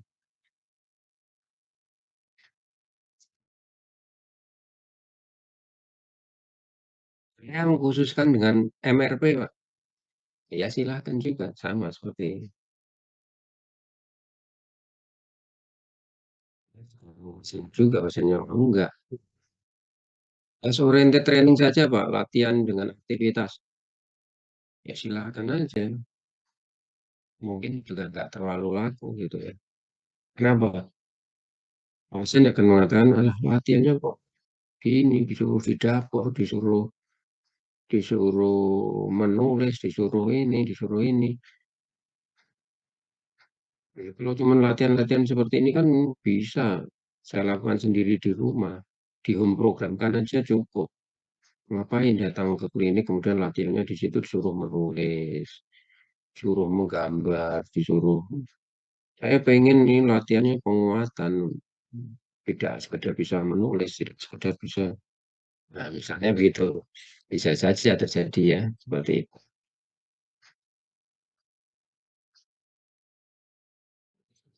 Jadi syarat untuk bisa diberikan CIMT itu mild to moderate ya. Keseimbangannya juga harus banyak, baik karena banyak aktivitas dalam CIMT itu dilakukan dalam posisi berdiri, minimal duduk. Ya, kemampuan kognitif itu harus baik untuk bisa diberikan CIMT. Karena ini termasuk top down ya. Top down. Boleh diberikan CIMT bila struknya bilateral, ada nyeri kronik yang kemudian eh, menyulitkan pasien untuk bisa melakukan aktivitas karena nyerinya, atau ada penyakit yang lainnya. Kognitif, kognitifnya nggak bagus gimana Pak? Ya ini tadi nggak boleh tetap. Ya, pasien tidak bisa memahami instruksi dan seterusnya ya tidak bisa. Screen-nya bisa macam-macam ya, seperti ini bisa pakai mitela atau pakai sling atau mitten ya. Ini tadi mitten ya. Ini namanya mitten. Atau pakai glove, sarung tangan ya. Ya, mungkin pakai glove ya. Kalau sarung tangannya sarung tangan pemotor, ya itu masih bisa dipakai, masih bisa memegang, walaupun tidak sempurna ya, tapi masih. Jadi sarung tangannya itu yang kemudian pasien itu tidak memungkinkan untuk memegang dan menggenggam ya. Jadi nggak berfungsi tangannya. Terus kemudian peningkatannya namanya shaping, ya, peningkatan atau penajaman. Dan prinsip plastisitas itu kan begitu, harus ditingkatkan. Latihannya aktif, harus semakin meningkat ya, progresif. Tidak boleh latihannya itu sama terus. Ya, itu namanya kalau dengan di CIMT itu progresivitas namanya shaping.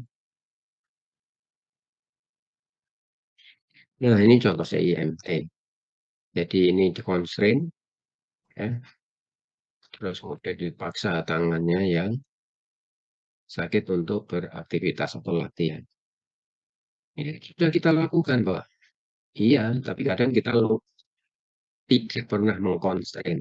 Sehingga kemudian kalau dia mengalami kesulitan sedikit gitu, maka tangan yang sehat itu kemudian membantu atau mengambil alih peran. Nah, seperti itu kan eh, nggak bisa maksimal efek latihannya pada sisi yang sakit. Jadi ini benar-benar tanpa ada alasan apapun yang kemudian bisa diterima untuk membolehkan tangan yang sehat itu berpartisipasi. Dan yang kemarinnya constraint itu ya ya seperti ini ya, sehingga kemudian bau si punya itu masih masih bebas, sehingga kalau dia mengalami gangguan keseimbangan itu bisa bereaksi dengan benar. Tapi kalau ini ditali semuanya dengan badan, nah itu kan bukan bukan situasi orang normal ya. Dan tubuhnya apa namanya ditali dengan tubuh. Nah ini tetap one on one dengan fisioterapis. Sehingga kemudian fisioterapis ini yang memotivasi, mengarahkan gerakan yang benar, kemudian membetulkan postur, ya, kemudian bagaimana memegang yang benar dan melepaskan yang benar. Nah, itu yang tahu fisioterapi. Jadi tetap walaupun ini partisipasi aktif dari pasien, tetap butuh pendampingan fisioterapis. Nah, ini yang saya katakan ekstrim tadi ya, pemaksaannya itu ekstrim. Jadi constraint itu dipakai 90% dari waktu terjaganya.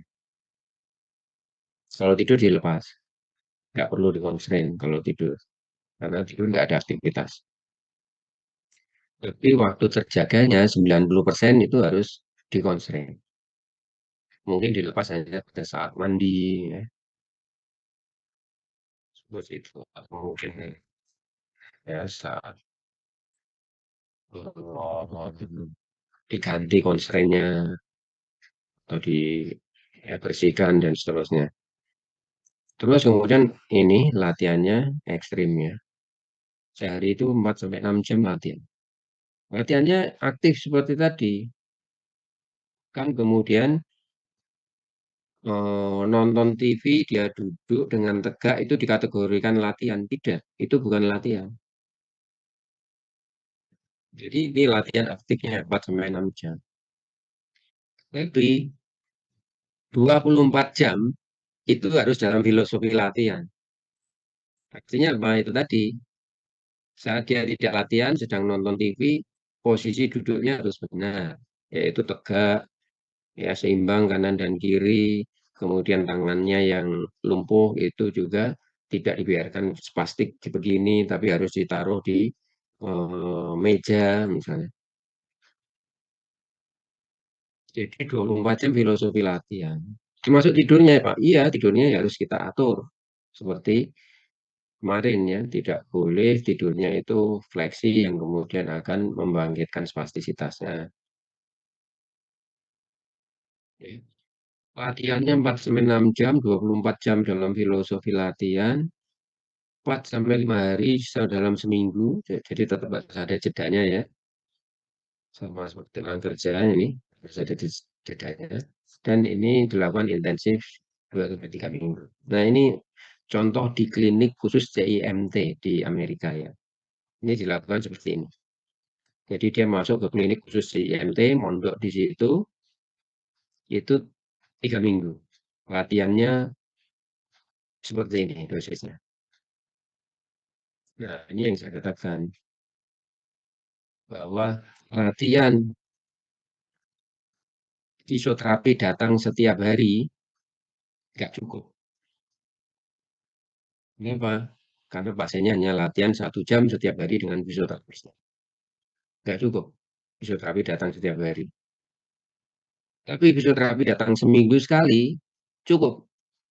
Kalau fisioterapinya bisa mengaktifkan pasien dan keluarga pasien untuk melakukan latihan intensif seperti ini. Fisioterapinya datang seminggu sekali untuk mengevaluasi perkembangannya dan untuk memberikan program latihan yang untuk seminggu ke depan, misalnya seperti itu. Ya. Jadi setiap hari nggak cukup, tapi seminggu sekali cukup. Kalau situasinya seperti tadi.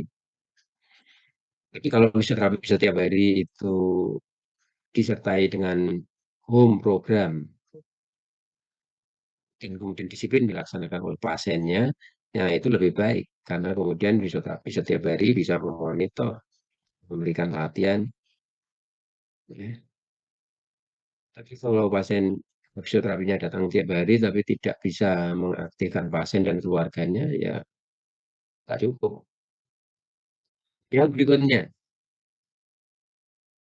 ASEP, Accelerated Skill Acquisition Program. Nah, ini prinsipnya ini ya. Nah, ini. Jadi melatih skill yang diikuti dengan mengembangkan kapasitasnya dan kemudian motivasi. Pak, ini sudah kita lakukan, Pak. Jadi kita melatih pasien itu untuk aktivitasnya itu skillful, ya, bisa melakukan aktivitas fungsional. Kalau ini apalagi, Pak, bahwa ini sudah makanan kita. Jadi kita latih untuk menjadi lebih kuat, kita latih untuk tidak ada keterbatasan ROM ya, bahkan fisioterapi pada umumnya itu bekerjanya di sini. Ya, skill ini tadi OT. Ini kita lakukan semuanya. Sudah kita lakukan, Pak. Motivasi juga begitu. Sudah kita lakukan. Kita melatih pasien stroke itu ya mesti, Pak. Kita sertai dengan pemberian motivasi-motivasi. Ya, mungkin kita melatih pasien stroke itu hanya diam saja. Iya, betul. Jadi sebetulnya semua metode tadi kan sudah kita lakukan ya. Tapi kemudian ada satu bagian kecil yang spesifik dan kemudian ditekankan di satu metode pendekatan tertentu. Nah, di sini yang mau ditekankan itu adalah ini motivasinya. Ya. Oh, kalau begitu bisa kita adop ya ini resep ini. Jadi selain kita melatih kapasitinya, kita melatih skillnya, itu juga harus motivasi yang optimal dalam bentuk task ini, suatu latihan atas. Jadi kita oriented training juga, Pak. Iya.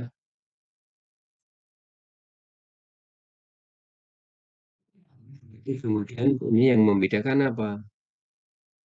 Ini sama ini. Kita pakai FRP kan juga sudah, Pak. Ini berarti melatih komponen, ini melatih keseluruhan aktivitas.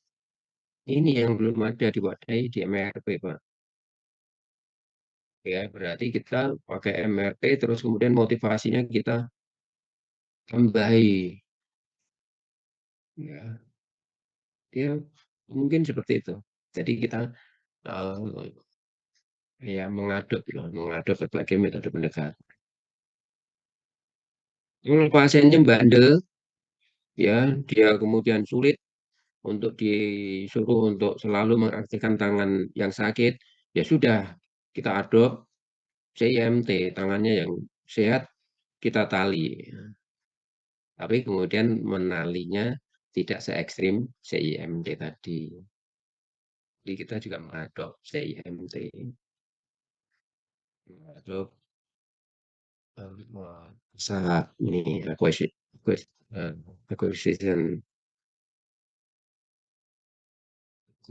skill acquisition program. Masa accelerated skill acquisition program.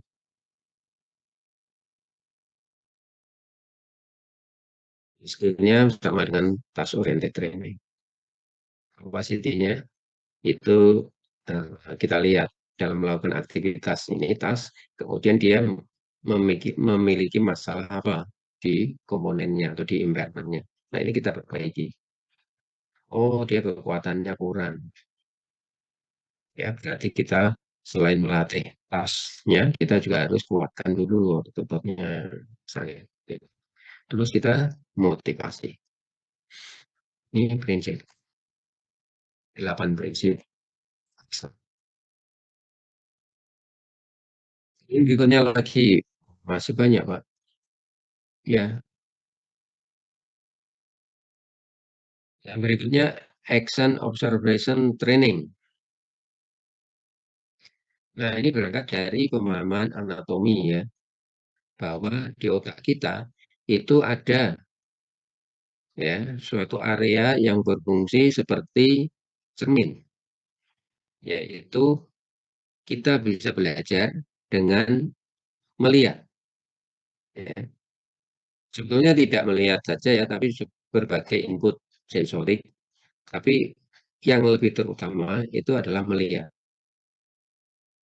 Ya. Betulnya di mana? Itu di antara sensorik dan motorik. Ya. Oh, ini berarti itu Pak ya, yang area integrasi itu ya. Ya, bisa dikatakan begitu. Ya, karena di otak kita itu ada mekanisme seperti itu, ya, yang letaknya itu di sini ya, di sini ini. Ya. Dan itu kebanyakan berada di otak sebelah kiri, ya, sebelah kiri.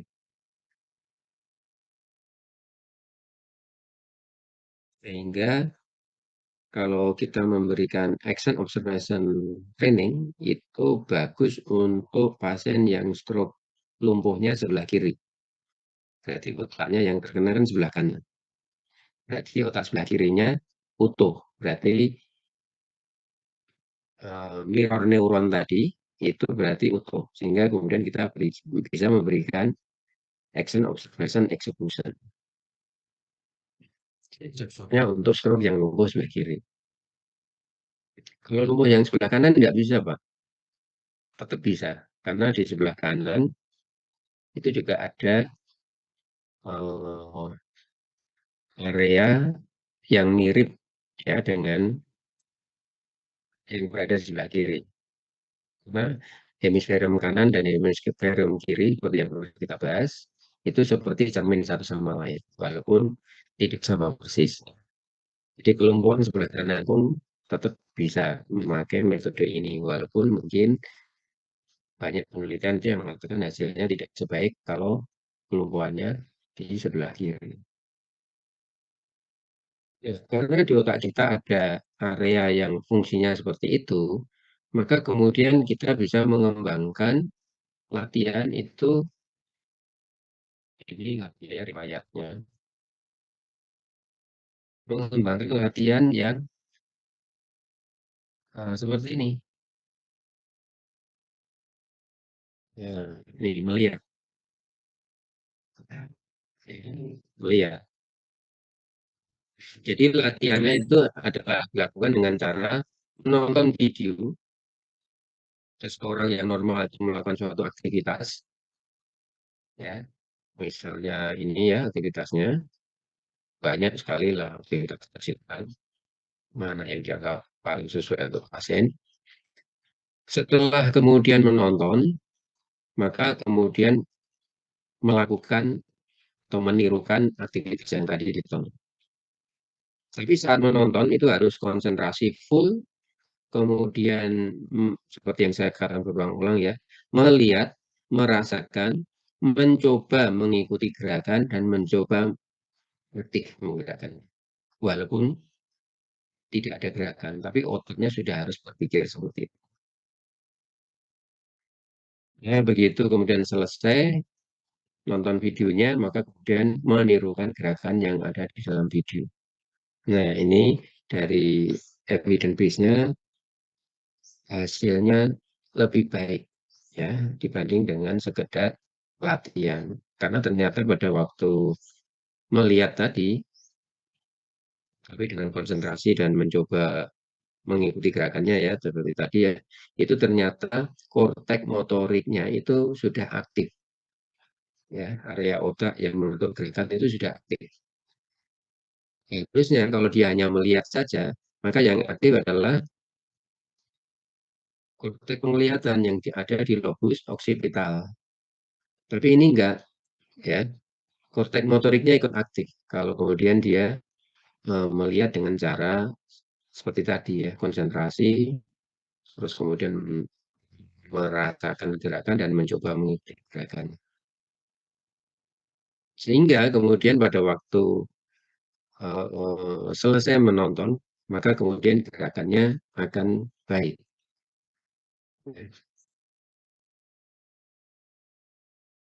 Ini action observation training atau action observation execution, action observation activities. Ya. Yang berikutnya mental practice. Ya, mental practice. Ini prinsipnya seperti tadi ya, action observation training tadi ya. Jadi berlatih tapi di dalam hati atau lebih tepatnya di dalam pikiran. Jadi misalnya kita berlatih syuting basket gitu ya, kita suatu saat latihannya itu sambil berdiri, diam, menutup mata, kemudian melatihnya itu dengan cara membayangkan. Ya, jadi tidak syuting beneran, tapi membayangkan bahwa saya itu mengambil bola, terus kemudian posisi saya begini, kemudian saya tembak seperti ini, masuk. Nah, itu kemudian dipraktekkan di dalam pikiran. Ya, intinya dengan action observation training, kalau action observation training tadi harus melihat video ya sebelumnya. Tapi kalau mental practice ini, ya, jadi lebih bagus kalau action observation training pada saat dia melihat aktivitas, dia sekaligus melakukan mental practice. Berarti kita gabung itu, Pak. Ya, mungkin bisa. Bagus. Mental practice itu juga sudah kita lakukan kok, Pak. Yang kita instruksikan pada pasien pada saat kita melatih adalah lihat gerakannya, rasakan gerakannya, coba ikuti gerakannya. Walaupun Bapak Ibu masih belum bisa menggerakkannya. Tapi nggak apa-apa, lihat, rasakan, dan coba ikuti gerakannya. Nah, itu kita sudah melakukan mental practice. Sudah, ya. Nah, ini. Harusnya pada saat kita melihat itu yang aktif ini saja. Tapi kalau kita melakukan melihat dengan mental practice itu yang aktif di sini juga.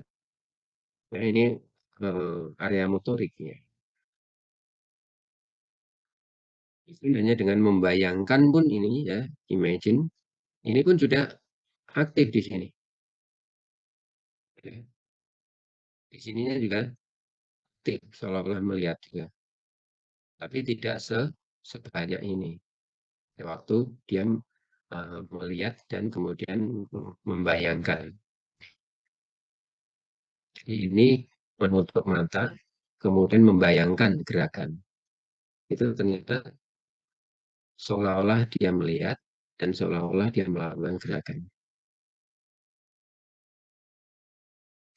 Yang berikutnya lagi, brain stimulasi. Nah, mungkin ini yang paling logis ya. Kelainannya di otak, terapinya ya di otak. Jadi ini distimulasi di otaknya. Oke.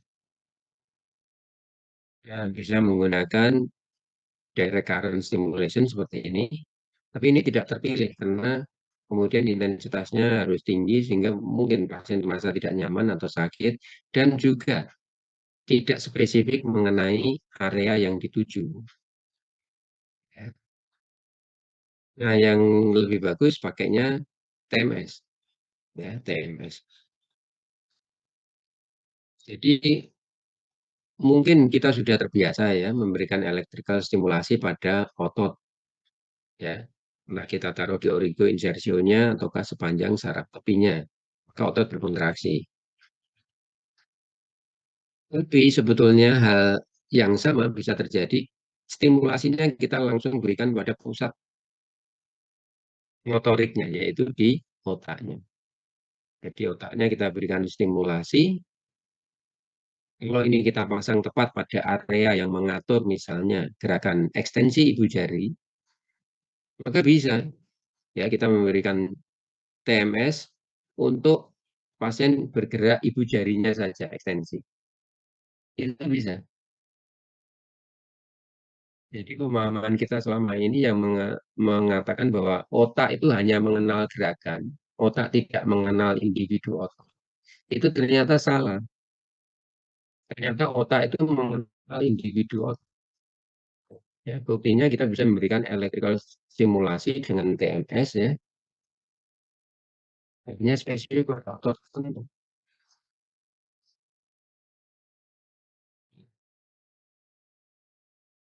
Maunya meletakkan elektrodenya itu di mana? Ya, Anda harus tahu korteks motorik itu ada di mana. Korteks motorik itu ada di lobus frontalis bagian belakang. Terus kemudian ada penataan somatotopik, ya otak kiri mensarafi tubuh sebelah kanan, otak kanan mensarafi tubuh sebelah kiri. Kemudian penataannya somatotopik atau homunculus motorik, ya mulai dari medial itu tungkai, kemudian badan, kemudian tangan, kemudian wajah, ya dari medial ke lateral seperti itu. Untuk tangan itu kan areanya luas, area di otak luas. Nah itu kemudian ada eh, itu tadi individu otot. Jadi kita bisa hanya menggerakkan misalnya dorsal flexor ankle dengan electrical stimulus, dengan TMS di otak. Dan TMS itu tidak terasa, beda dengan electrical stimulasi biasa ya. TMS itu nggak terasa. Jadi diberikan stimulasi pada otaknya, nggak terasa sakit, nggak terasa apa. Kalau kita memasangnya tepat, itu kemudian tangan kita bergerak sendiri. Gitu. Saya pernah coba seperti itu saya senyum sendiri. Loh, kok tangan saya bisa bergerak sendiri? Padahal otak saya dipasang itu, saya nggak merasakan apa-apa.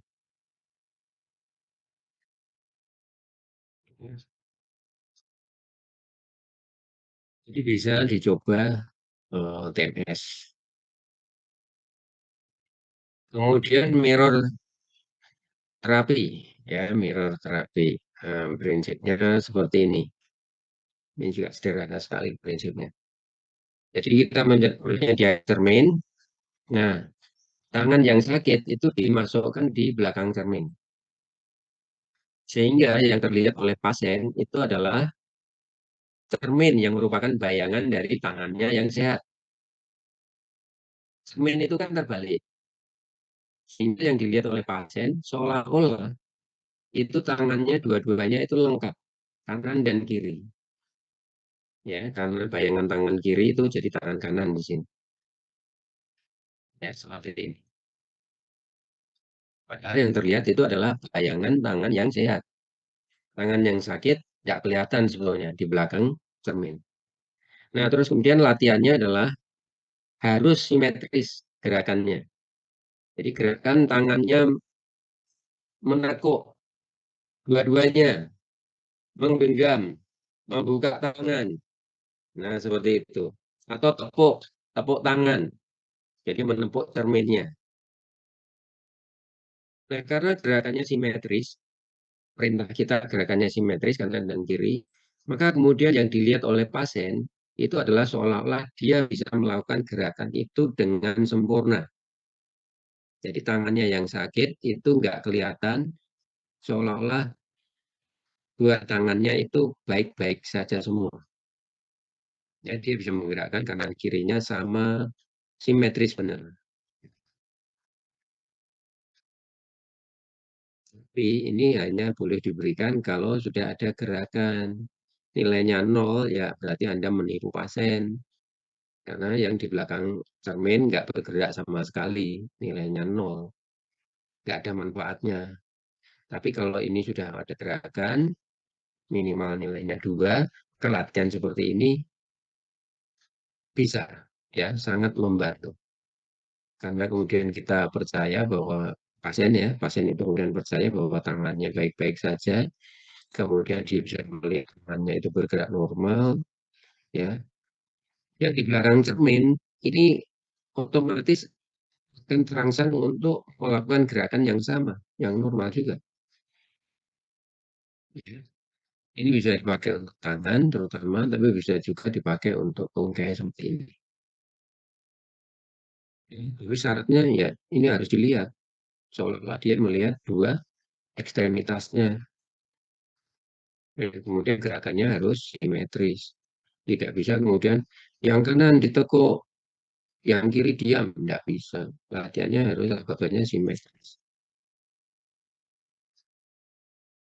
Yang berikutnya, treadmill, latihan treadmill. Ya, treadmill kan latihan secara umum, Pak. Ya, iya, tapi kemudian di sini ada kekhususannya, yaitu body weight supported. Jadi pasien itu hanya berkonsentrasi untuk berjalan dan membentuk pola berjalan yang normal. Dia tidak khawatir dengan nanti terjatuh, nanti eh, apa nggak kuat, dia nggak terganggu dengan itu, karena kemudian ada body weight supported. Ya. Padahal ke pasien stroke kan begitu takut jatuh, spastisitasnya meningkat. Ya, simetrinya kemudian terjadi cukup kuat gitu. Tapi kalau itu kita tiadakan, maka pasien ini benar-benar bisa rileks, konsentrasi untuk berjalan, membentuk pola berjalan yang benar. Ya, itu keuntungan. Kemudian virtual reality. Nah, ini teknologi ya. Misalnya latihan tangan, tapi kemudian pakai kacamata seperti ini, dan kemudian yang dilihat itu adalah seolah-olah dia menuangkan air dari teko ke cangkir. Alat ini hanya sebagai sarana seperti yang tadi saya katakan. Untuk dia bisa bergerak, ya latihannya itu tetap. Tapi sarana ini menjadi penting. Kenapa?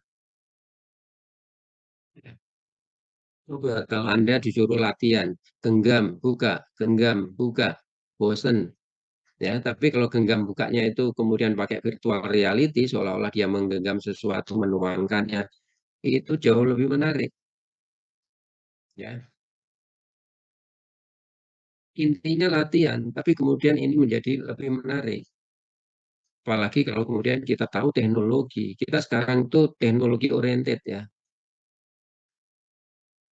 Begitu kemudian kita lihat teknologinya bagus, ada HP yang baru, yang lebih bagus, kita kan mesti tertarik. Nah, seperti ini juga. Jadi pasiennya sudah percaya dulu bahwa saya akan jadi lebih baik dengan teknologi. Padahal sebetulnya yang membuat lebih baik ya latihan. Apalagi kalau kemudian ini kompetitif. Kemarin saya bisa begini, skornya cuma 5. Hari ini saya dapat skor 8. Wow, senang. Ya. Apalagi kalau kompetitifnya itu berlomba. Misalnya ada saingannya yang sama-sama stroke, yang saling berlomba misalnya. Nah, itu akan lebih bagus lagi. Latihan keseimbangan biasa.